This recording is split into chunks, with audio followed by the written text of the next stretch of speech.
Prince Harry's ongoing descent into total madness has continued overnight because he is now accusing Buckingham Palace, wait for it, of sabotage, of wanting to kill him, simply because they made clear he has been offered totally safe accommodation in the totally safe Buckingham Palace.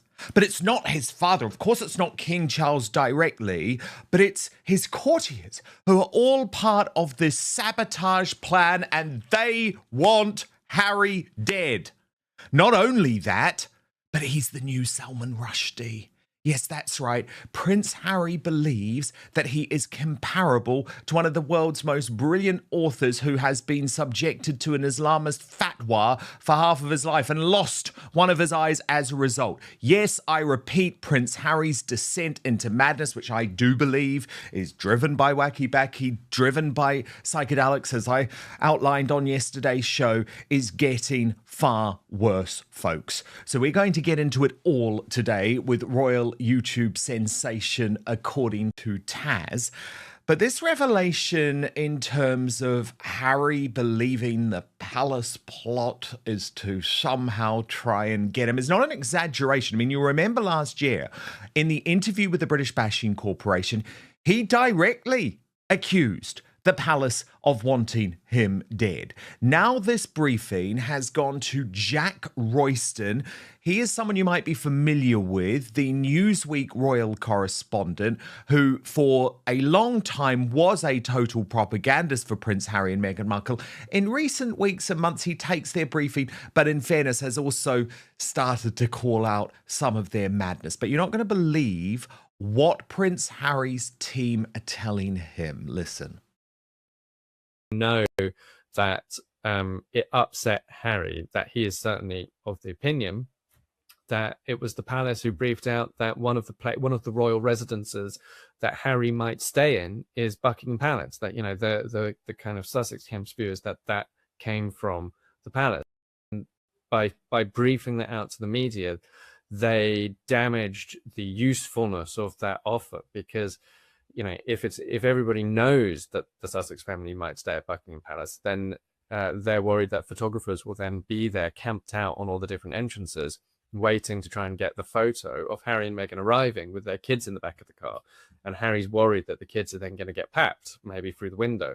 So they were upset that that got briefed. But then, you know, I think the palace, the perspective internally within the palace is that perhaps there's been quite a lot of noise coming out from the other side.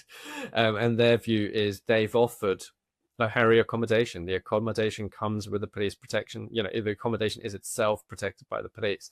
And that is all they can do. The palace's perspective is they can't tell the Home Office to give Harry close protection. And actually, you know, there were some things that came out in Harry's court case that he filed in Britain against the British government he sued the British government to try and get his police team back.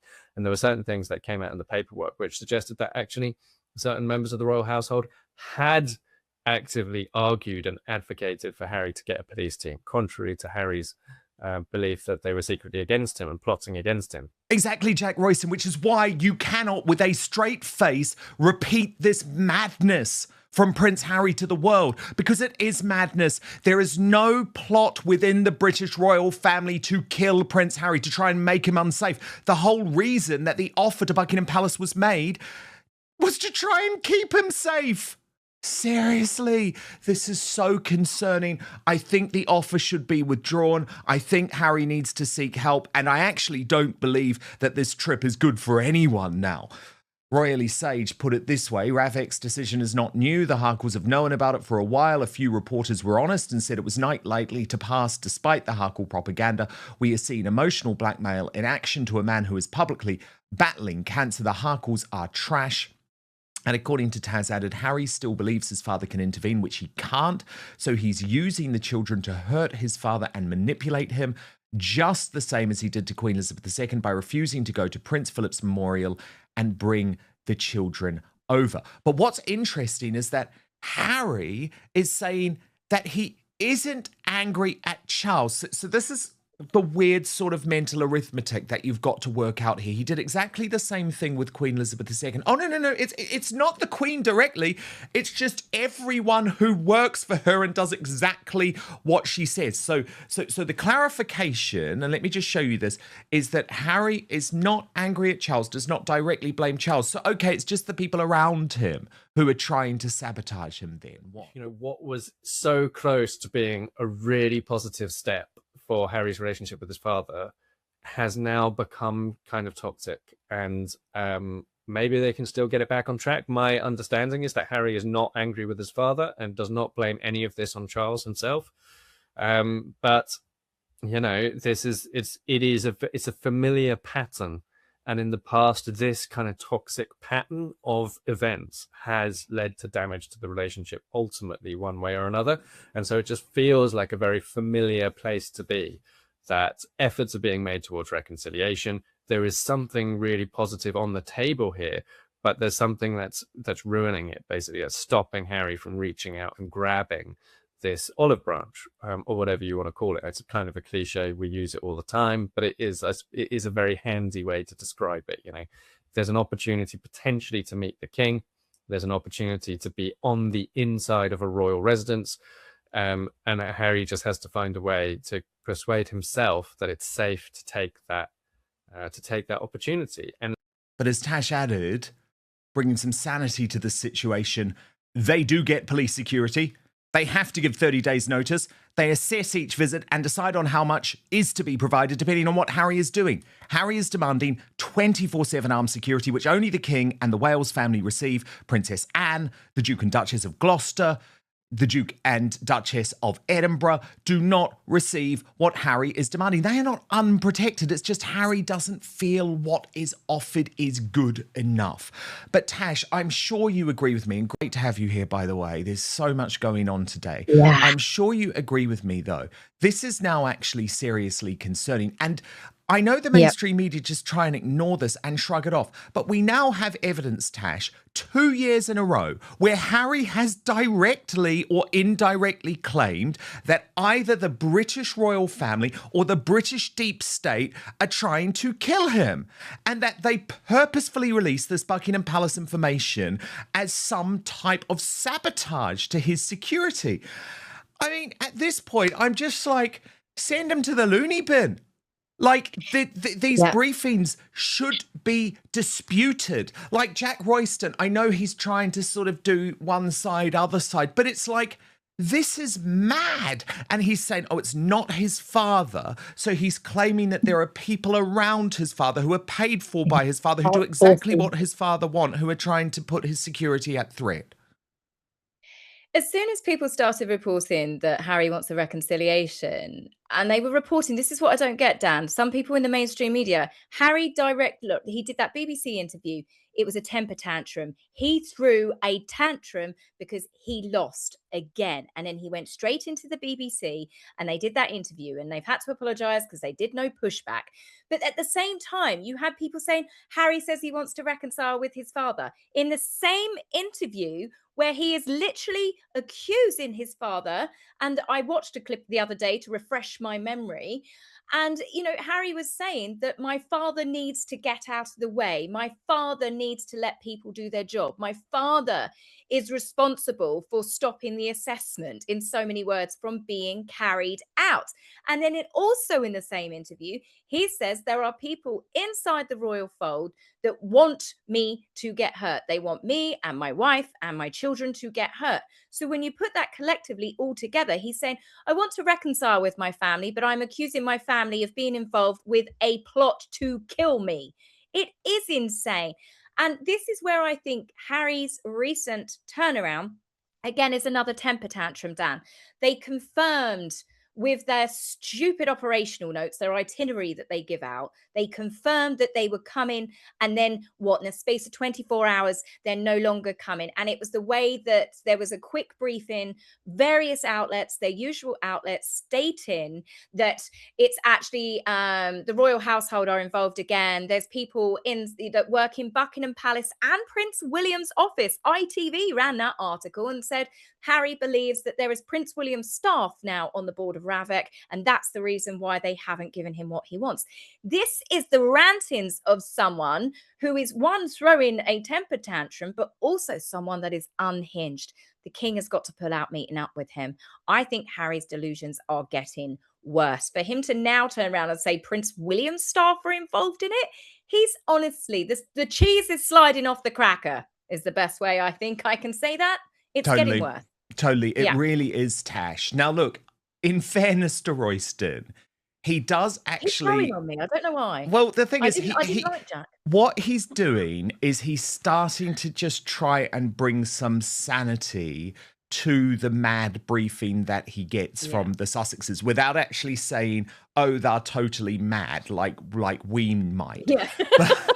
But what he does, Tash, is he does outline why, when it comes to the practicalities of this visit, Harry's specific security paranoia is actually truly nuts. Watch this. In order for that to be unsafe, there would have to be an attack on their car as they were driven out of the gates of Buckingham Palace and up to Northamptonshire. And it's like, unless there's a mob of rioters in the streets outside, which would also be completely unprecedented, then it's basically unheard of. You know, there are no IEDs or roadside bombs in Britain. And there are ways to manage risk that are not simply about having an armed police officer next to you, but that rather are just about not going into the specifically dangerous situations. So, for example, Harry and Meghan went to Colombia. Now, some people said at the time kind of were streaming about how Colombia is this really unsafe country. How could they possibly go to Colombia when they wouldn't go to London? And there was a part of me that was like, well, that's being a bit mean about Colombia.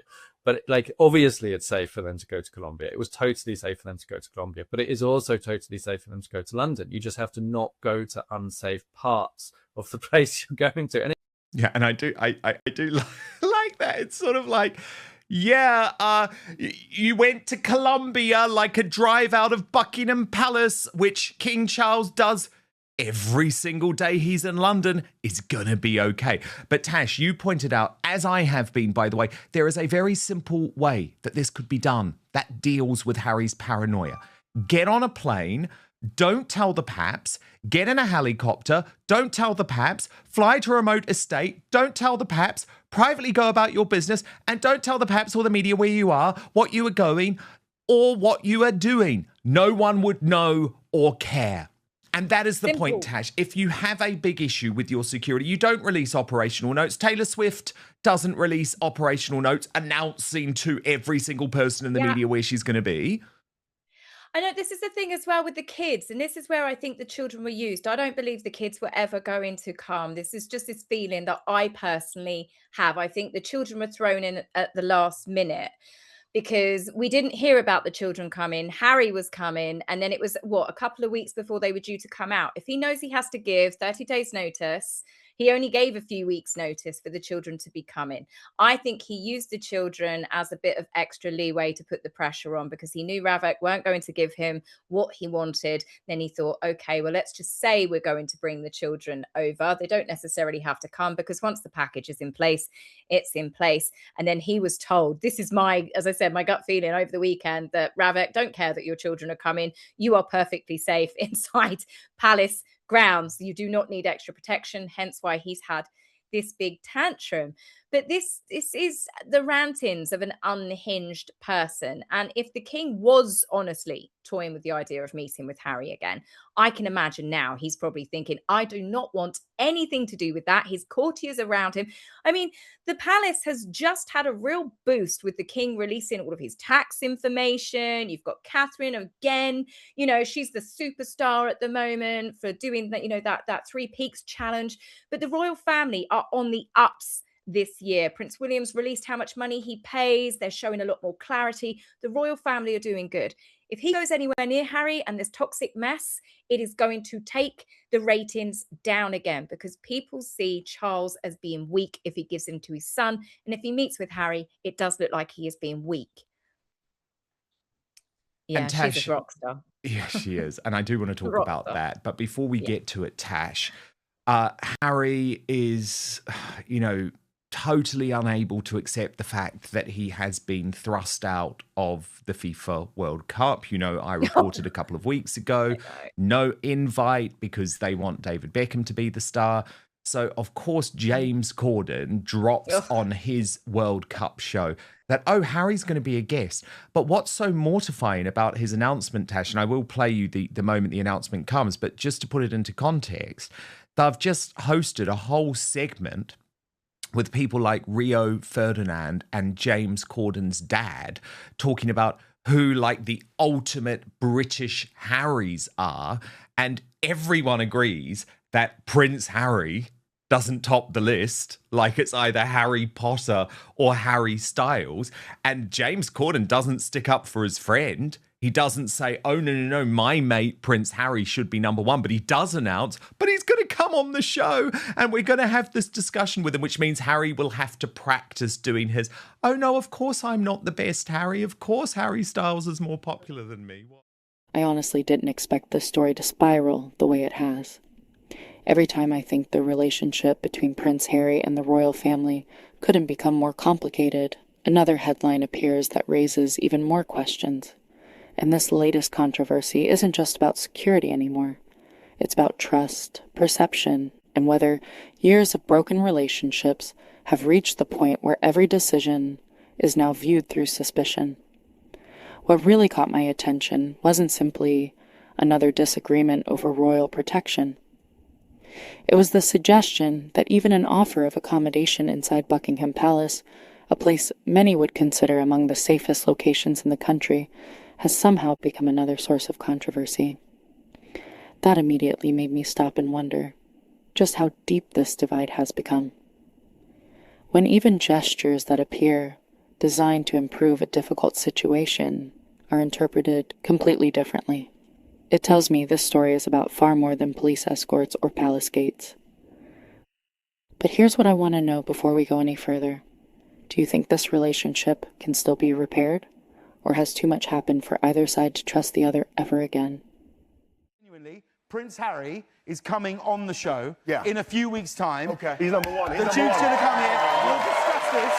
We'll discuss this fully then. We'll save it for then. He's number one now. Harry Meghan's spare responded, of course, Harry's on James Corden's new TV show, Bullies Always Flock Together, so it's a perfect match. His wife plays the exact same game, Meghan Markle and Chrissy Teigen, two peas in a pod.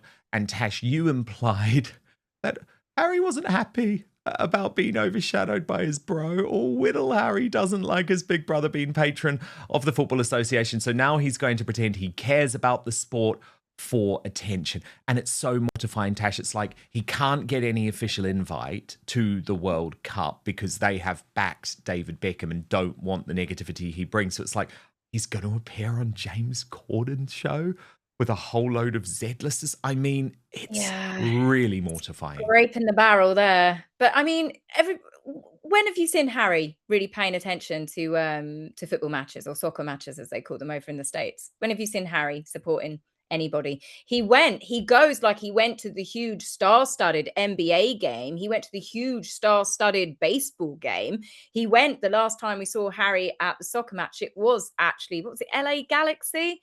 I think it was Messi. It was very, very big. The Beckhams were there and Harry was up in the stands. I think Will Ferrell eventually felt sorry for him and started talking to him, and Harry was playing up for the cameras. That's the last time I saw Harry at any sort of gig to do with football. He doesn't care. He just wants to stick it to his brother, and he wants to copy everything his brother does. And since Prince William had a go at being a football pundit, if you remember that, Harry's probably he's probably got a book. The same as Meghan is probably at the moment trying to work out how she could be photographed climbing up a mountain or sliding down a mountain, obviously to copy Catherine. Harry's probably got a little book where he's like, well, Prince William's done this. He did the boat in Canada, didn't he? Oh, what a clip. What a well-timed clip. Yeah, Goodness. Wait for it. You know, Meghan will have the children photoshopped having a picnic on the top of Mount Everest or something. It's Tash, coming. The Catherine Three Peaks. I don't know if I've just become such a softie this week, but honestly, it keeps bringing me to tears. I'm not even joking. What is it about this walk? She's just So wonderful. And it happened again. Firstly, actually, I've got to show you some of the new photos because they're amazing. So Yeah. Belle posted absolutely loving all these photos of Catherine meeting people during her Three Peaks hike this weekend. Her warmth and positive energy always shines through. We've also got a new video, Tash. Watch this.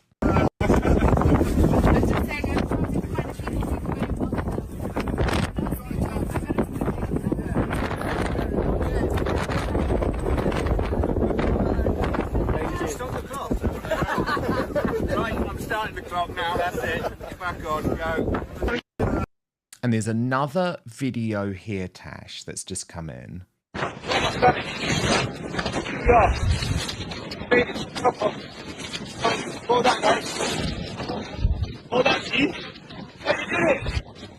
And look who it is. It's James Middleton, her brother. And Tash, what's lovely is, look, this was a picture of Catherine and James when they scaled the summit as kids. So that really got me. Then Muriel Gray posted, whether you're a royalist, Republican, or couldn't care less, this not only acknowledged gratitude for those who support cancer patients, but absolutely made some unforgettable days for the hikers she met. I mean, look at her face. Look at her face. I know. And then, Tash, the BBC spoke to little Ted, who was the boy in the wheelchair, who Catherine had the picture with. And it got me again. I'm not going to lie. Watch this. Yeah. As if Ted and his dad's challenge wasn't extraordinary enough. With some help from their friends, they were climbing Britain's 3 highest peaks. But look who they bumped into. How are you doing, Ted? You're not too cold. It's not great weather, is it? At first, I didn't recognise her, but when I did recognise her, I thought it was like one of the best moments of my life. And they didn't just see her the once. She said, you're not too cold, everyone's still in t-shirts. The princess was clearly impressed. When they got back, they realised she had left them a special message and donated to their charity, Molly Ollie's. And this is the Molly Ollie's mascot line, and it's where it just shows you how when children's hair come off, it's okay, because they have chemo. Yeah, when they're going through chemotherapy. I just think it's like one of the best moments of like everyone's life in the whole world. They're now planning their next challenge. Ted thinks maybe Everest. Oh my God, Tash, I'm going again. Dan! I can't cope. That bear, the chemo bear. Oh, no. I know. Thank you. Bit of a warning next time. I know. I was exactly the same when I saw this last night. I'm like, Ted, you've just got me. Catherine, you've got me. And then James Middleton being there. The whole thing was just wonderful. And of course, Tash, all of this just totally impromptu, not Catherine's actual trek, which of course she had to really, really plan for, but none of these things were staged, managed. It just feels the opposite of like Meghan and Harry wheeling people out into the foyer of a children's hospital. Like all of this was just natural, wonderful interactions that happened. And it really felt like on her trek, Catherine was happy to speak to whoever she saw. She didn't care if they were filming her. And I just thought, wonderful. It's been a palate cleanser that everybody needs. You know, she's just so genuine, and her interactions with people is organic. She is naturally this way. This is why she is so liked. Nothing is ever contrived. She's not looking for the camera. The thing is, Catherine probably doesn't even know half the time she's being filmed because she doesn't look for the cameras. Every interaction that you see her have is just warm and it's friendly. And this is why people react to her the way that they do, whether they be elderly, whether they be small children. You know, she takes the time to really engage with people, to speak to people, because she cares about what they've got to say. Whereas obviously the other one, she uses people as props and never, you know, you couldn't even compare like photographs of Catherine engaging with people and Meghan.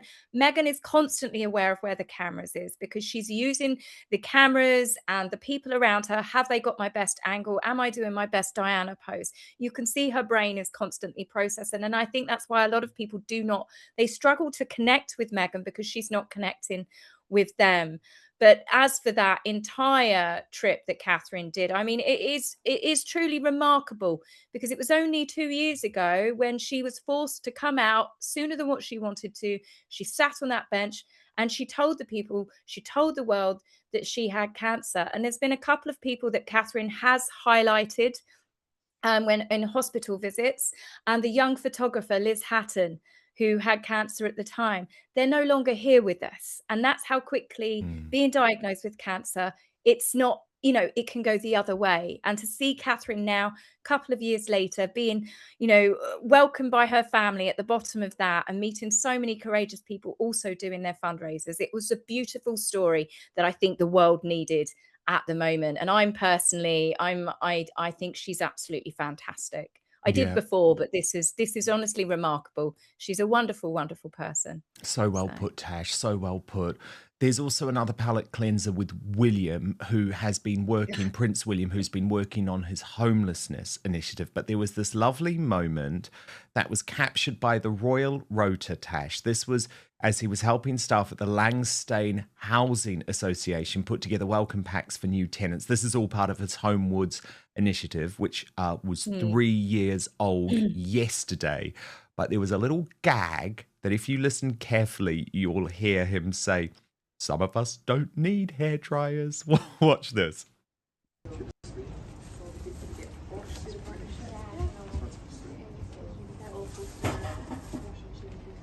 Will they do things like ovens? Do you get them in? Yeah. They'll do like the microwave? Yep. Yeah. Good. Hair dryers? Hair dryers, yeah. Some of us don't need hair dryers. Hair dryers. Yeah, what we also try and do is give them a bit of choice around the colours, so we try and get them in to help kind of which colour grants we've got, and we try and coordinate so that they've got a bit of choice about it. Good. Again, I love that. It all helps. And what I love with that, Tash, is he was laughing at himself. Yeah, it's a genuine giggle with him, you know. He's poking fun at himself as well, you know. And I can only imagine how much fun this family have at home all the time, and it's hardly surprising why the children are so strong in their individual characters. And Louis is such an entertaining little character. I think that they're collectively like funny. They always laugh and have fun together. I think they're a wonderful family to watch as we watch royals. And I think that's another big thing as well, why people feel a lot more, I don't know, affection, I would say, to Prince George and Princess Charlotte and Prince Louis, because we've watched them grow, and then we've watched their personalities come in, and having these personal moments that are shared behind the scenes, or Prince William sharing a joke, or Catherine, it just shows a whole different dynamic, which I think has definitely helped modernize the monarchy. Queen Elizabeth modernized the monarchy in different ways, but I think Catherine and William have found a way to perfectly adjust to this modern world where social media is a big part of everyone's lives, and just occasionally having a formal photograph or a newspaper release is a thing of the past with the royals. And I think they've navigated it all brilliantly, especially with the children. And the public do have a lot of affection for the Wales family altogether. But again, showing these clips that we get of them having a laugh and a joke and not taking themselves too seriously, whilst also in the next breath they can be welcoming heads of state from other countries. It really just gives a dynamic to our royal family that people haven't always seen, I would say. And I think it's just why so many people I think the popularity is climbing, especially for the royal family with regards to the Wales family. Let me know in the comments, because this story only becomes more extraordinary from here. As I listened to everything unfolding, one thing became impossible for me to ignore. The latest disagreement centers around Buckingham Palace reportedly being offered as accommodation during a future visit to Britain. On paper, that sounds like a practical solution. It's one of the most secure royal residences in the country, protected around the clock and equipped for high-profile visitors. But according to reports discussed by royal experts, concerns were raised that once the possible accommodation became public, photographers might gather outside the palace, hoping to capture images of Harry, Meghan, and possibly their children arriving or leaving. That completely changed the conversation. Instead of focusing on the security already available inside the palace grounds, the discussion shifted towards what could happen outside the gates if media attention increased. And that's where the controversy really begins. because one side reportedly views the disclosure as damaging their privacy, while the other sees the accommodation itself as evidence that efforts were being made to provide a secure option. Those are two completely different interpretations of the exact same situation. That's what fascinates me. How can the same event produce such opposite conclusions? Whose perspective makes more sense to you? Would you have accepted the accommodation, or would you also worry about the publicity? I'm genuinely curious. As I kept following the discussion, another pattern started to emerge. One of the recurring themes was the belief that while Harry reportedly does not blame King Charles personally, there remains deep concern about people working around the king. That distinction has become incredibly important. Because if someone says they don't blame the monarch directly, but believe individuals within the institution are making decisions against their interests, the practical result is still ongoing mistrust. And that's what keeps standing out to me. Every attempt at reconciliation seems to run into another wall, built from years of damaged confidence. Instead of creating momentum toward rebuilding relationships, every development appears to generate another debate over motives, intentions, or communication. That leaves everyone asking the same question. How do you rebuild trust once nearly every action is interpreted through suspicion? I honestly don't know the answer. What do you think? Can reconciliation happen if neither side fully trusts the people around the other? One of the most interesting parts of this entire story is how often reconciliation is mentioned alongside fresh controversy. On one hand, there are suggestions that opportunities still exist for father and son to reconnect. On the other hand, every new disagreement seems to push that possibility even further away. That contradiction really stood out to me, because reconciliation isn't just about wanting it. It's about creating enough trust for both sides to believe it can actually succeed. And if every positive development immediately becomes another argument over security, media coverage, or palace decisions, then even simple gestures become incredibly difficult. That has to be exhausting for everyone involved, whether you're sympathetic to Harry, supportive of the royal family, or somewhere in the middle. It's hard to ignore how emotionally complicated this situation has become after so many years. Do you believe both sides still genuinely want peace? Or has the relationship become too damaged to repair? Let me know where you stand.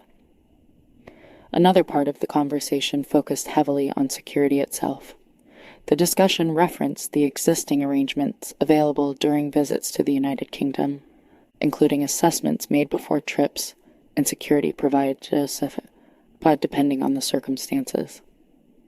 That raises another difficult question. At what point does a disagreement stop being about physical protection and start becoming about confidence? Because sometimes two people can look at the exact same level of security and reach completely different conclusions about whether it feels sufficient. One person feels protected, another person still feels vulnerable. Neither feeling can simply be dismissed. But at the same time, practical decisions still have to be made. That's why this issue refuses to disappear. It's no longer just about officers or official policies. It's become symbolic of the much larger breakdown between Harry and the institution he once represented. And honestly, that may be the hardest problem of all to solve. When I step back and look at this entire situation, what strikes me most isn't simply another royal disagreement. It's how every headline now seems connected to years of unresolved emotion. Every interview, every legal dispute, every statement, every security discussion, they're all viewed through the history that's already been written. That's what makes this story feel so different from ordinary royal news. It isn't just today's controversy. It's the accumulation of everything that's happened before. And until that history changes, every new chapter risks becoming another source of misunderstanding. Maybe that's why so many people remain fascinated by this family. Because beneath the titles, ceremonies, and palace walls are relationships that are every bit as complicated as any family anywhere else, only lived out under the eyes of the entire world. So now I want to hear from you. Has this latest controversy changed your opinion? Do you think reconciliation is still possible, or do you believe the divide has simply become too great? Let me know in the comments, because this conversation is far from over.